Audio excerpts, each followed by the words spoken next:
Hi, you're here at Sewing with Cody and Pete, and in today's video we are going to be embroidering on the Bernina 535. So we're going to be setting it up and getting ready to start embroidering, and we're going to go over a few of the accessories and things that we like to work with when we are embroidering. So let's get started. So right now we have the machine set up. We just turned on the machine. So whenever you turn on the machine, when the embroidery module is not connected, it automatically comes up on the sewing side, because without the module connected, it just assumes that you're going to be sewing. So if you were to have had this embroidery module connected to the Bernina 535, or the embroidery module connected to any of the Bernina machines and then turned it on, it would automatically turn on the embroidery side. So let's get started, but first let's talk about the machine a little bit. So we've already got a handful of videos going over the Bernina 535 where we're playing with it and doing some fun things that the Bernina 535 is capable of doing.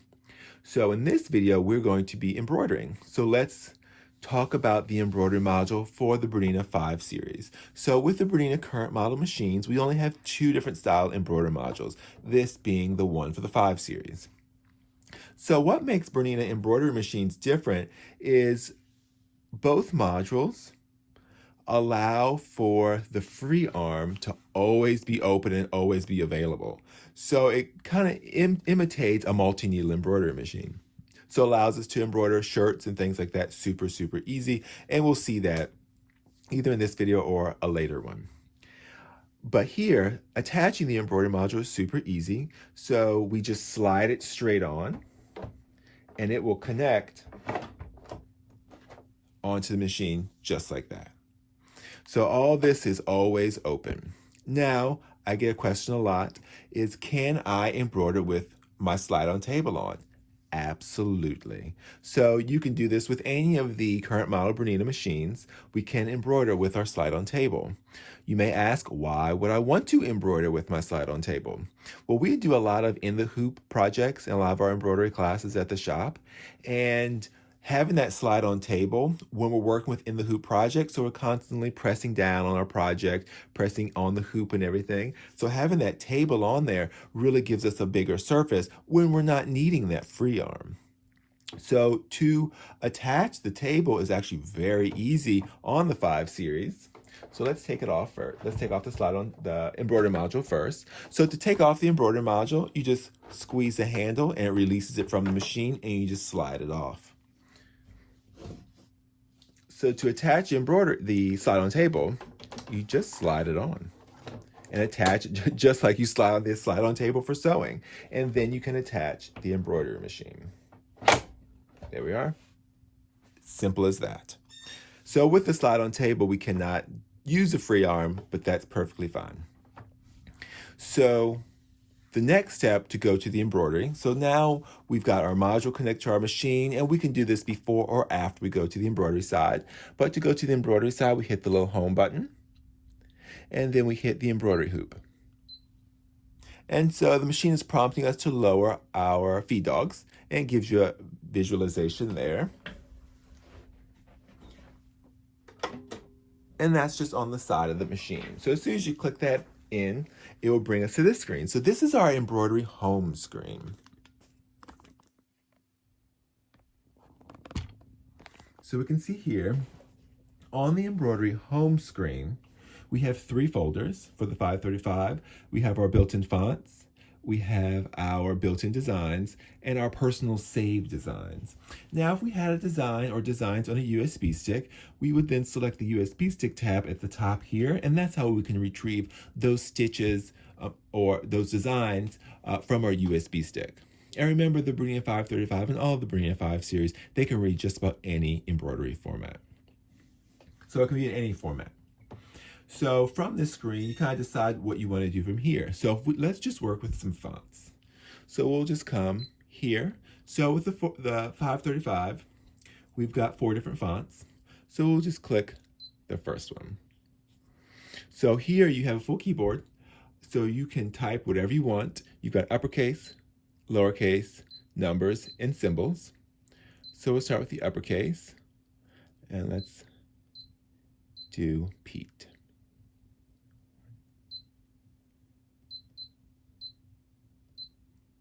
Do his full name. his birth given name.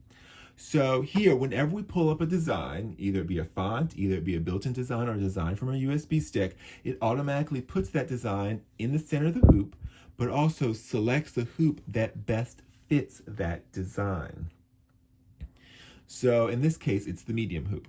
And that's one of the two hoops that comes with the Bernina 535. So to see the two hoops that come with the 535, these are the two hoops that come with it, but there's also the mega hoop and the small hoop. So with the medium hoop selected, this is the design. So currently it's reading down here the size. So this is 3.3 inches by 1.1 inch. So it's a fairly small design. But from this point, it kind of depends on what you want to do. So if you want to move this design around, you can easily just drag it around with your finger or your stylus. You can also use your multifunctional knobs. So your multifunctional knobs will allow you to move your design up and down using the bottom knob, or left to right using the top knob. So if we want to have that design up there, and let's say we want to bring that design towards the top, because we may want to add something below that name. So if you want to add another design, so we've got that design up there, and let's say we want to add another design. So it's very easy to add another design. You just hit the plus sign here on the tiles, and then it brings us back to our fonts, because that's where we were last. But we don't want to add a name. We want to add a built-in design. So we're able to go back, come to the folder here, and let's select a built-in design. Let's see what we've got here. So let's hit the little goat. We also have goats, so the goat is perfect. So we have our goat selected here. Now whenever we bring in a new design or any design, it automatically puts it in the center of the hoop. So you can see the goat is covering up Petrie's name. So the goat is selected because that's the one that's in color. And we can see the tiles here. So that's one thing you want to pay attention to when you're working with embroidery, are the tiles on the side. And they're numbered. So tile 2 represents the second design. If we scroll down one, tile 1 represents the first design. And whichever tile you have selected is the one that's going to be in color. So let's select the goat, and let's bring the goat down.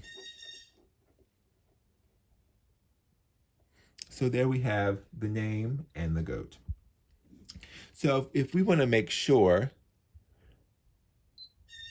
that our goat and our name are lined up, because we did just use our finger to bring up the name Petrie. So let's make sure that the name Petrie is perfectly in line with the goat. So what we can do is we can select the name, and we can open up our little eye like we did here. And our first option is this one right here. This is our Move Objects Property button. So by default, whenever we use our knobs, they're going to move our design around. But it's not telling you any coordinates of where it's located. You're just moving it. And when we click the little eye, we get so many more options for that design and editing. And the first one in the top left corner is the Move Objects. So if we click here, we can see that along the x-axis, the name is a -11. So it moved 11 spaces over to the left. And it's 336 spaces up on the y-axis. So if we clear out that 11, it's going to recenter the name. So just like on the sewing, when everything's highlighted in yellow, it means it's been changed from the default. So if you were to click it like we just did here of the x-axis, it clears that x-axis, which then allows us to, what it does, it brings that name in the center of the hoop. So it doesn't bring it in the center, it brings it to the vertical center. So now we know the name and the goat are perfectly lined up. So we can exit out of this screen. So you have two options to get out of this Move Objects Property screen. So we can either hit the X, which will close out that screen completely, or we can just go back one step. So we can hit the little eye at the top, and it'll bring us back to our eye screen. So other objects or other buttons we see here are rotate. So you can rotate 1 degree at a time or 90 degrees at a time. We could then change the size. So if we want to change the size of Petrie, and let's say make it a little bit smaller, we can make it a little bit smaller. But let's just say if we didn't want to make it smaller or larger proportionally, so if we didn't want to make it wider and taller at the same time, just say we just want to make it taller, we could then unselect that chain. So that little chain is representing that the width and the length are locked together. So when we change it, they're going to change it proportionally. So if we deselect it and we change it, it will then make our design shorter, as you can see, or it'll make the design taller.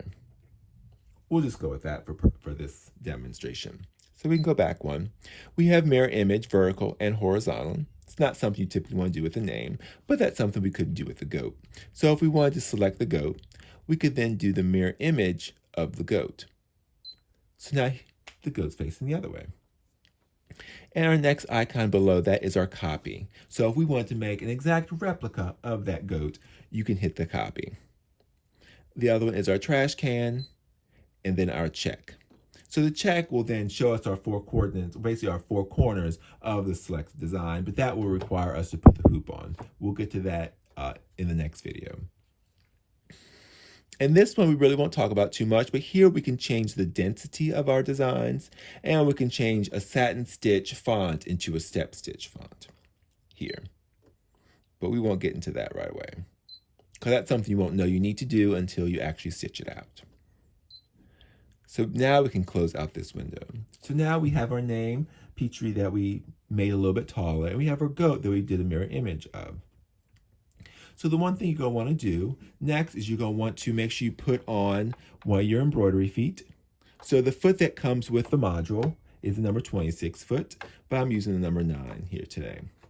So up here below the tension, which we've talked about in the sewing, here is our foot selector, and here is where it shows you the feet that you can use in embroidery.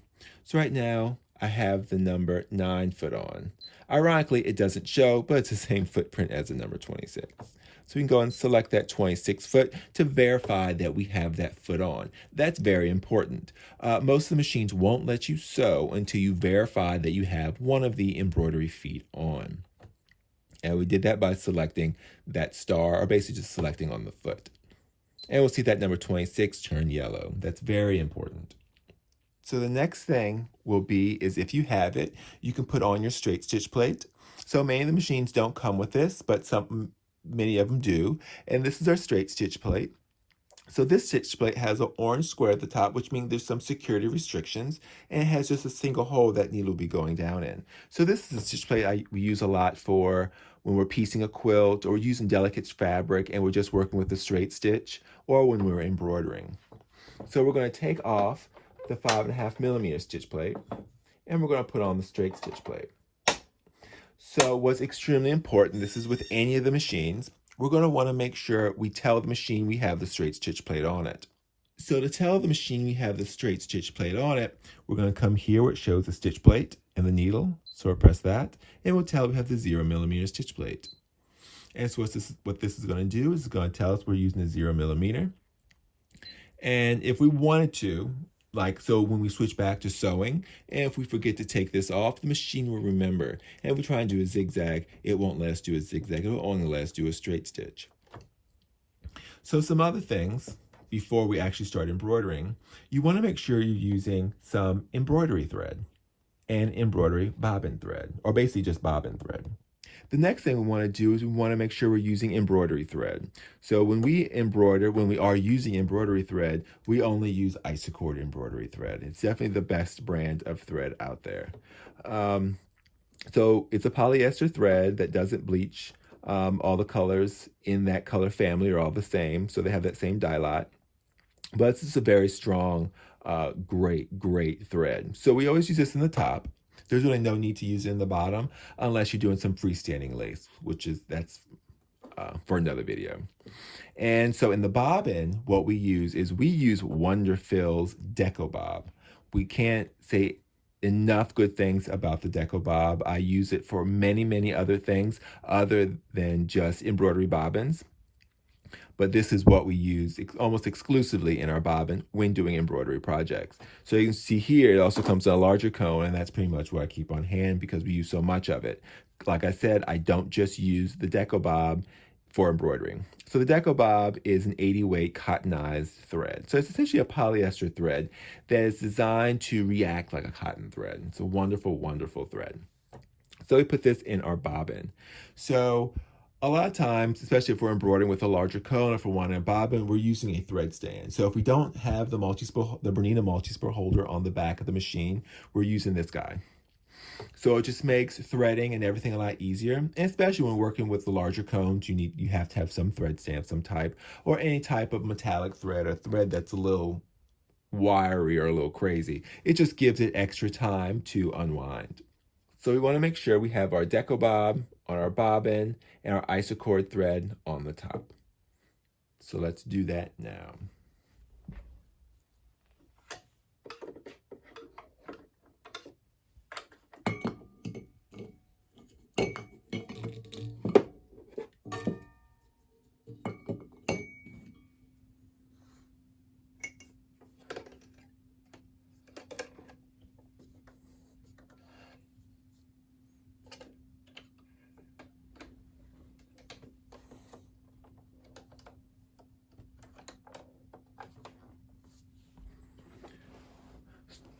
So now that we have the machine threaded, and we've got our foot on, we've got our stitch plate on, and it's essentially ready to go. So what we'll do here is we're going to hoop some fabric. So here, we're about to hoop our fabric, and this technique will work with just about any type of project where you're actually hooping your fabric and your stabilizer. So I always recommend 2 layers of stabilizer, regardless of what you're working with, unless you're working with something that isn't going to stretch at all and that's kind of on the heavier weight side, and you're using a heavier stabilizer, you might be able to get away with 1. But the best results are usually always found when working with 2 layers of stabilizer of your choice. And there'll be other stabilizer videos going over what stabilizer you use with what. So here I have my fabric. I just have a scrap piece of fabric for what we're working with today, but I have my crosshairs drawn. This is extremely important when embroidering. Unless you're just embroidering on a blank piece of fabric that's larger than what your project's going to be, and let's say if you're embroidering block for a quilt square, and you're just going to cut it down to size later, then you could just hoop your fabric and your stabilizer and just go on with your merry way. But here I want to show you what you do if you're actually going to be hooping something, that you want to make sure you get the item in the center. So I have my fabric with my crosshairs drawn, and I create my crosshairs with using the medium grid, because the medium grid has these different holes that I just lay kind of the center of my fabric, or like if I lay down my t-shirt, lay it where I want it, and then use my marker to mark those holes, and then just a straight edge to connect the dots. So what we're going to do is we're going to take our medium hoop, because that's the hoop we were working with, loosen it up so we have the center portion. So these grids sit in here nicely, just like that. So what we're going to do is we're going to lay this grid. So we use the grid to help draw this, but we're also going to use the grid to help us pick it up and lay it out. So what we did here is we took our hoop and our grid, and we lined up the grid on the grid with the marking on our fabric. And then we're going to put our stabilizer. So let's see. So we've got our fabric, our hoop, and our stabilizer. So what I've found, and always make sure your inner hoop, your main hoop, is loose enough. You don't have to struggle to put it in. So what I've found is if you lay everything together, so we're picking up our grid, our fabric, and our stabilizer all at once, everything's nice and straight. So then if you hoop all this all at once,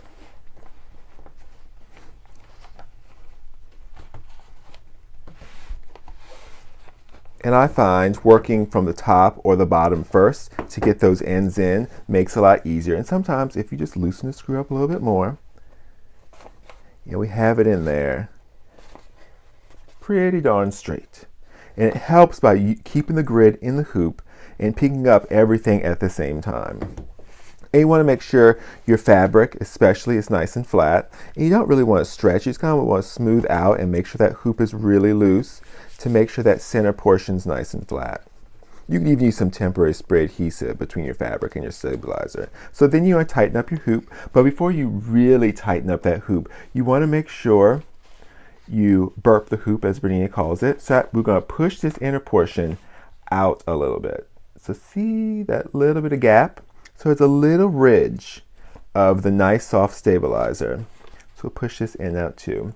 So you can see here has this little bit of ridge. And what that does when we're working with the Bernina machines, especially with the stainless steel base, it keeps the stainless steel from etching or like scratching up because we have a nice soft stabilizer, and it reduces sound. So that's it when it comes to hooping. Very simple. Just make sure it's nice and tight. You want to over tighten it because you can strip the screw or the little nut inside. So now from this point, we're just going to put our fabric that we have in our stabilizer onto the machine. So here we've got our design on the screen. We've changed it up a little bit. And we have our hoop hooped with our fabric. So what we can do before we do anything, any editing, anything, moving anything around, what we want to make sure to do is we want to, I always tell my customers because it just saves them a lot of trouble, is first click the little needle button. Before we put our hoop on, click the needle here to go to our embroidery screen. And it's prompting us to take off our hoop. So when we get this message, it's telling us to take off the hoop and click the check mark. And what that's going to do, the module is going to move. And now it's time to put on our hoop. So we can put the hoop on. So now we're ready to start moving things around. So first off, we want to make sure that the center of our name is in the center of this crosshair because that's what we want it. So what we can do, so right now, our little cursor is not really in the center. We want to make sure we move that cursor into the center of the design. So we're moving it from the center. So what we'll do is we'll go to our hoop where it says medium. And we're going to scroll down here. And we want to make sure that those little butterflies are selected. So there's a yellow line around that butterfly with the multi-directional arrows. So we'll make sure that's selected and make sure this one's selected, the little bullseye. So what that does, it moves it to the center. So we move our design, it should move the hoop. But if it doesn't, so here we're moving the design and it's not moving, don't panic, just hit the needle button again. And now let it calibrate the hoop. So the hoop calibrated. So now it knows, the module calibrated. So now it knows that we verified that we have the correct hoop and everything on. So now let's go back to the edit screen. So now we can go back to our hoop and make sure that bullseye is selected. And so it moves into the center. So we can see here our little cursor is directly in the center of the hoop. So let's exit out of that screen. Now when we move our design, so if we move it down, or if we move up to the left, the hoop and everything moves, the module moves. So let's take a closer look. So if we were to drop that foot, we can get a much better idea of where we're at. So we are here, we need to be here. So I'm going to use my the bottom knob, and we're going to move it down. So you can see we're pretty lined up. So you can always drop that hand wheel, and it's pretty right in the center. It's perfect. So our design is now in the center of the hoop, or it's in the center of where we want it to be at least. Because sometimes we don't always hoop our fabric directly in the center, but we just want to make sure that the center of the design is exactly in the center where we have our markings, where we want the design to be. So now from this point, you would hit the needle again. It's telling us to raise our foot up. So we raise our foot up.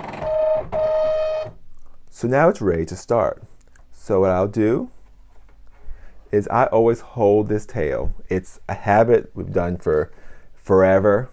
So that's just what we do. So we'll hold it, we'll press the green button. The machine will give us this message. So some of these things that it's giving us, like we had to put the hoop on and we had to hit certain buttons to get it to calibrate, and it's telling us to verify that we have these items on, like the foot, the stitch plate. These are only things that we have to do for our first project. So if you plan on doing multiple embroidery projects throughout the day, as long as you don't turn off the machine, you only have to go through this once. So like our next embroidery project will go much quicker because we won't have to verify these things.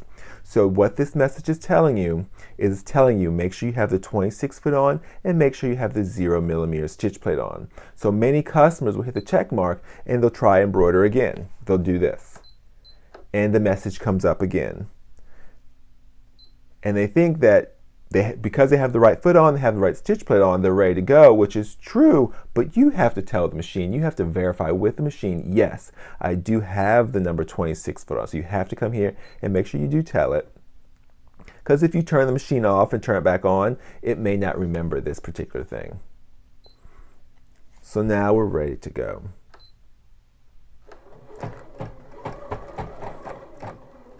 So here it stopped after about 5 or 6 stitches, and it wants us to cut our tail. So we just cut that tail, lower the foot back, and we just start again.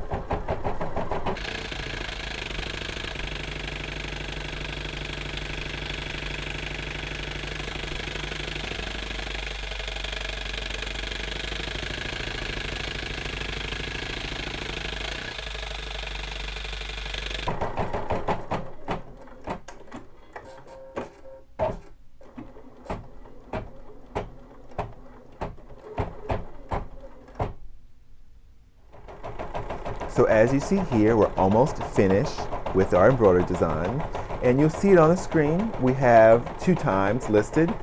The first time represents how much time we have left for the entire design. The bottom one represents how much time we have left for that specific color. And if we wanted to really speed up the machine, we can always press that little rabbit, which will allow us to go at our maximum speed. But you really need to make sure that you're on a very solid surface to go at those speeds. So with the 535, when it's done, you'll come to this screen, you just hit the check mark, and now it's ready to stitch again. So I want you to take note. So right now, where it moved, it makes it almost impossible to get this off because it moved to stitch out another of the same exact design, and the starting position's way over here. So it makes it impossible to get it out. So the trick with this, to be able to move this module over, is you want to go to the hoop on the side here, and you want to go to the center part, the very top one. And what that does, it moves our cursor, basically it moves the hoop so the needle's in the center of the hoop, which then allows us to take off our hoop. Super easy. There's our design, and we're done. So at this point, you could just unscrew your hoop and take out your project, and you'll be done. Ready to do another embroidery project. Hopefully this step-by-step setting up your 535 to embroider, setting up designs and embroidering them out helps with your embroidering needs on the Bernina 535. If you like the video, give it a thumbs up, subscribe to the channel, and always remember, happy sewing and embroidering.